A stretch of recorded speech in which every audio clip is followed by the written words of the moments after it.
We all know the date. By 2044, the majority of the nation will be people of color.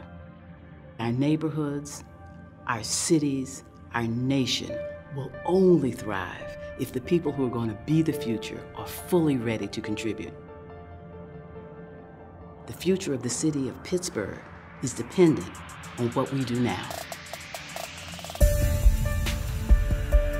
Pittsburgh has shaken off its rust. After 50 years of managing decline, we're now starting to grow. We have to worry about how we're going to manage that growth. This is a pivotal moment in Pittsburgh's history. Over the next 5 years, we are going to fundamentally redefine the quality of this community. We have hundreds of prime development sites in the Strip District, in Hazelwood, in the Hill District, ready for redevelopment. The way we will matter on the global stage is by creating a sustainable economy that is inclusive, that is diverse, that is welcoming, predicated on people, planet, place, and performance. P4 is really a roadmap for the kind of productive and sustainable and inclusive growth that we need to have in the United States today. This city has the platform for growth and the smarts and the resources to make it just and equitable. What does a just Pittsburgh mean? A just Pittsburgh means a Pittsburgh for all. Pittsburgh can't just be comfortable with being there for a few. It requires justice and inclusion into a society in which all can participate, prosper, and reach their full potential. This is not just a playground for people with new affluence. It's actually a city and a community and a home. We have to think about how we share the prosperity beginning to happen in a way that everyone benefits. We need to make sure that affordable housing exists in opportunity-rich neighborhoods and make sure people can stay in communities that are improving. This town still has significant air quality problems, significant water quality challenges. By design, we have created these neighborhoods entangled with pollution. By design, we can solve that. When we think about environment, we have to think about justice at exactly the same time. We need to include the voice and power of people whose lives are being impacted in the decisions that impact their lives. Diversity must be baked into our economic theory and our economic practice. That fuels innovation. That enables people to realize their full potential. We'll get better ideas, better products, better services. Our companies will be better off. This city will be better off. This time, when Pittsburgh reinvents itself, it has to be a reinvention for everybody. Our destiny fundamentally depends on creating a more just Pittsburgh. But the challenge of creating a just community really belongs to all of us.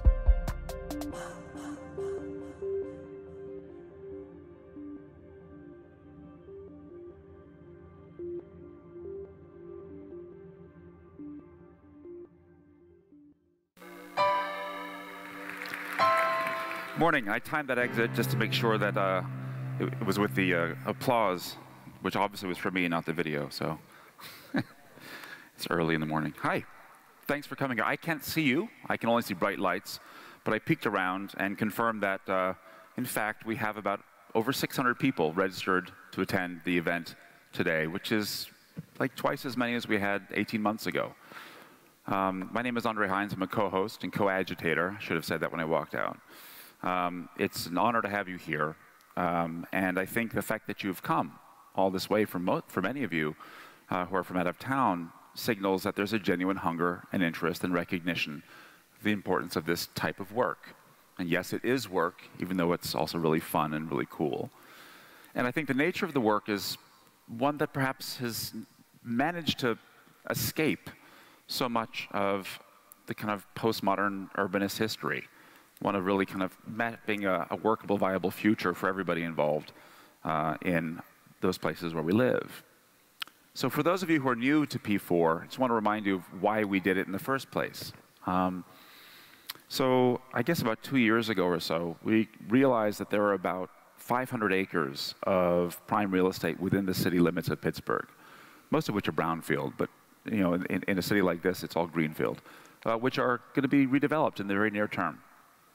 And at least from the endowment's perspective, we've seen time after time the left hand not knowing, or the left hand not knowing what the right hand is doing, for that matter, the head in the middle, and missed opportunities sort of popping up all the time. And we've had a couple successful interventions, this building being perhaps one of them. We were looking out of the window of the 30th floor, kind of as a board, just pointing and wondering what was going on with these buildings. How did that nasty architecture spring up? Someone mentioned in passing that the conference center was slated to be renovated. We said, what? You know, well, how did we just hear about that now when we were discussing all sorts of other issues going on in the cultural district in the corridor? And sort of one of the board members said, well, that's, you know, there's no reason why what was there then should be duplicated or replicated. For those of you who may know what the old convention center was like, you probably pretty glad it's no longer here. And so we funded a competition, a process to get a competition for international architects to try and get the job for a convention center. We got Raphael Vignoli to do this, and it kind of wouldn't have happened if people hadn't connected some dots and said we can actually do better. You know, why should Bilbao or Sydney have, you know, bragging rights to great architecture and not Pittsburgh? Well, based on the same insights, we think the same thing about all these potentially disjointed developments, which will have far-reaching impacts for decades. And to underscore the point about why it's important, I'm going to roll a little video that I have to confess I just stumbled across on Facebook that I think will, sound a cautionary note, and then I'll just say a few words before introducing our next guest. If you guys could roll the video. Elsewhere, there are highway problems of another kind that have to be solved, like traffic congestion, for example. Ever been downtown in that 6 o'clock bumper-to-bumper madness called a traffic jam? It's worse in our older cities. And so, for our report on how one big city is successfully solving it, let's go east, across the country, to Pittsburgh, where the Monongahela and the Allegheny River join. That's where Pittsburgh was born 200 years ago. You're looking at what Pittsburghers call the Point, the area where the rivers join to form a triangle. The Golden Triangle, they called it, squeezed between two rivers. Squeezed is the word, all right. This typifies downtown Pittsburgh as it was 10 years ago. A maze of streets, no wider than when the city was a frontier town. Traffic experts and police could arrange and rearrange the traffic pattern. But all they were actually doing was rearranging a nightmare. Pittsburghers knew that the traffic problem couldn't be solved without at the same time rebuilding the very heart of the city. The Allegheny Conference on Community Development went to work on the problem in 1943. Its roster had names from every section of Pittsburgh life: the melon interests, the steel industry and the unions, H.J. Heinz and Company, department stores and the governments of the city, as well as of the surrounding towns. The average Pittsburgher was tempted to think, well, here we go again. But he began to be impressed by 1945. For that was the year when the city realized there was a force behind the paperwork and the plans. You can't use halfway measures. A big problem needs a big answer. You tear down the old and put in the new with modern muscles, modern tools. But the big prime mover that got things going in Pittsburgh, bigger and more powerful than the cranes, the acetylene torch, and the bulldozer, was people, the members of the Allegheny Conference. They had to overcome the old, ingrown attitudes of resignation, of doubt that so gigantic a change could actually be accomplished. And they did, and proved it could pay. If you know Pittsburgh, You'll recognize this. It's the old downtown Point District. Dead and gone now, and no one to mourn for it. And this is the plan for the new, now coming to life. There's a new horizon now looking toward the Allegheny, a new landscape, new towers, a new horizon.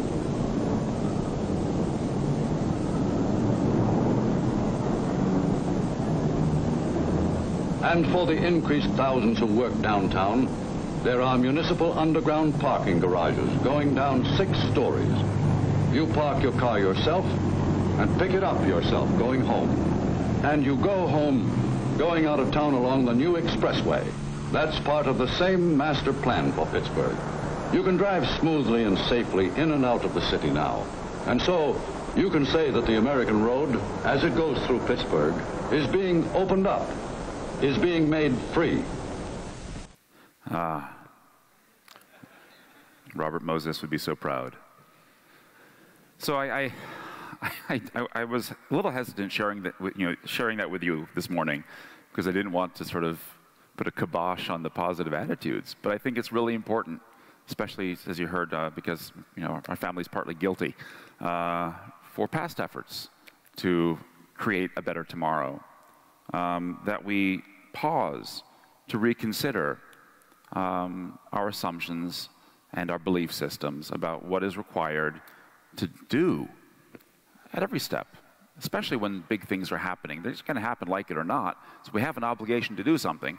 The answer can't be we're going to check out and let someone else do it. So we're going to be a part of this planning and this build out and reinvestment. But I think it's a healthy reminder not to be bedazzled by the latest, greatest whizzing. In that case, it may have been cars and highways, because you all know the story of what happened afterwards. And for me, it's particularly egregious when you think about what happened to the Hill District, which I think maybe many of you are familiar with. It's a historically black neighborhood, closest neighborhood to downtown, right on the hill.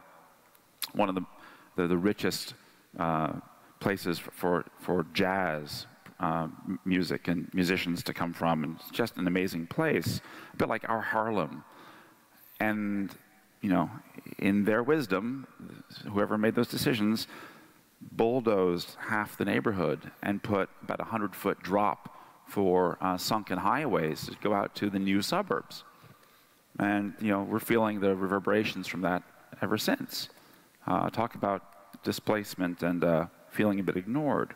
So I'm really excited that at this P4, the focal lens really is around equity, because it has 2 real distinct advantages to this process that you're engaged in, we're engaged in. One is that, of course, allows you to have a vision. It informs a little bit better about your vision for what you might like, but perhaps even more importantly, it's a constant presence and touchstone for your process. At every step in the process, you can ask, how is what we're doing affecting fundamental principles around equity? Are the bridges we're building just spanning the river, or are they connecting one another? So, I guess without further ado, it gives me great pleasure to relinquish the stage to one of Pittsburgh's best, cheerleaders and spokespeople, our mayor, Bill Peduto. Bill, come and rescue me from this. Hey, buddy. Hey. Good to see you. Yeah. All right, have fun. You're okay? You're leaving. What's that? You're leaving. This stage is only big enough for you. Well, here, listen, when you're backstage, you won't hear a word I say, because... I'll be here. Okay, all right. Good morning, people. All right. Who's ready to change the future? Let's see, show of hands. You saw that film that Andre showed us, right? And there was so many people that got around it and believed with their hearts that it was the right thing that Pittsburgh needed. And now we are dealing with the consequences. Because what it did is it separated us, it created greater disparity, and it created a system where our entire downtown and most of our city was designed for the car, not the person. So our job, collectively, is to come up with a plan that sort of puts all of the pieces back. We're chasing Davy Lawrence's ghost, right? And part of that means that we have to start to recognize neighborhoods as neighborhoods and empower them to be able to push forward their own plans and then get the community behind it. And I mean the greater community, not just that neighborhood, to actually make it happen. And so we can do this. We have been through floods, fires. This city burnt down well before we were burning bridges, which I still don't understand how you burn steel. We have been through great disparity between the haves and the have-nots. We have had air that was dangerous to breathe, and we still have air problems that we need to address. We've had water that was poisonous to drink, and we still have water issues that we have to address. But we've been able to do it as Pittsburghers, which means we roll up our sleeves, we work together, and we solve it. So, 10 years ago, biggest issue, how do we keep young people here? How do we create an economy and bring people back? How do we make people want to live in the city and not move out to the suburbs? Done, done, done. Young people are not only staying here, young people are moving in from around the country. People are moving in from the suburbs to the city, and we're faced with the new challenge. Our challenge is, how do we keep Pittsburgh, Pittsburgh? Because even in those darkest days in the 1980s, we knew there was something magical about this place, and we don't want to see it lost with growth. And then how do we make it a Pittsburgh for all? How do we make sure at the very, very beginning that the policies that we're going to push and pursue, of those tax dollars, those limited tax dollars that we have, when they get put into a project, it's not just a benefit for the developer, but it benefits people, planet, place, and yes, it performs so that they're going to want to invest in our city. And then, how do we make it so it's the law?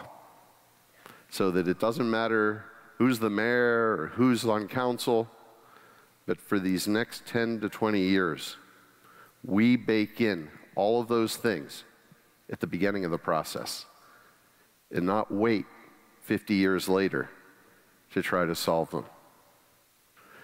This place is very, very special. And people who visit from around the country and around the world will tell you this. Sometimes we forget because we live here every day. But we have something incredibly special. And we have been able to tackle the biggest issues by working together. Andre's family has 150 years of being civic leaders in this town, and they're still here because they get it. We have this opportunity, and it's not going to come again. This opportunity is once in 4 generations, and it's the opportunity to define what we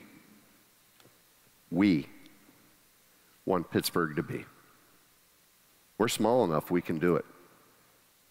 We're large enough that the world will take notice. So, we got some work to do today. Roll up your sleeves and do what Pittsburghers do.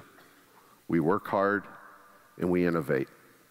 And let the rest of the world follow, because we're back and we're going to build a city that keeps Pittsburgh, Pittsburgh, and makes it a Pittsburgh for all.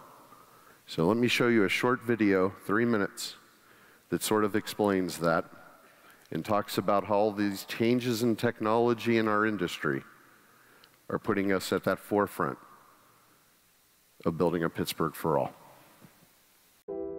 Chances are, you've heard some things about us. We're the ones who shoveled iron ore into the blast furnaces and ran our streetlights during the day. We did the unglamorous work that helped build the nation, and we've got the scars to prove it. Sure, we've got a reputation. The way we see it, we've got a reputation to uphold. Yeah, steel will always be a part of our identity, but really, it's innovation that's in our DNA. From steamboats to glass to steel to aluminum, Pittsburgh was always at the forefront of innovation. We created the modern highway system. We powered the first nuclear submarine. When the steel industry famously turned our city into hell with the lid off, we set about to clean up, instituting the first clean air regulations of their kind. We know a thing or two about looking challenges in the eye and seeing opportunities. Hills, rivers, and valleys forced our 55 square miles into an unruly tangle of roads and bridges. Out of that grew 90 distinct neighborhoods. Some have prospered with the city's ups and downs. Others haven't had a seat at the table. In the past, progress for some meant decline for others. As city residents fled to the suburbs, we cut highways through the hearts of vibrant communities, leaving large swaths of our diverse population isolated. Maybe there were times we forgot what we stood for, but we always come back stronger. We're still creating industries, but this time around we're using 21st century technology and engineering to get us there.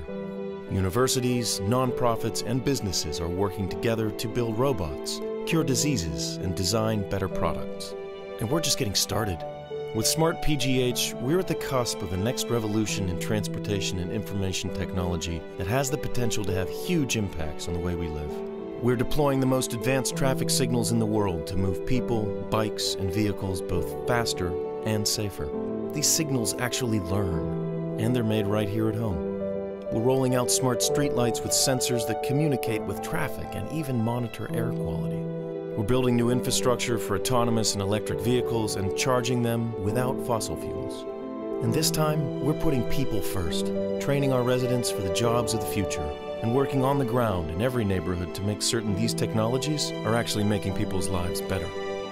Smart PGH isn't simply our next project, it's our next chance. A chance to chart a course, to bridge the gaps between ourselves, a chance to be the blueprint for other cities like us. We're thinkers and doers. It's what's allowed us to bounce back, to shake off the rust and keep moving. Our hard-working ethic, our spirit of innovation, those aren't going anywhere. But this time around, we've made the decision, if it's not for all, it's not for us. All right. Here's the deal, guys. First off, thank you to Andre Hines and the Hines Endowments for being able to bring us all together. Let's use this opportunity to strike and make sure that what we bring out of these discussions is the blueprint for the future of Pittsburgh.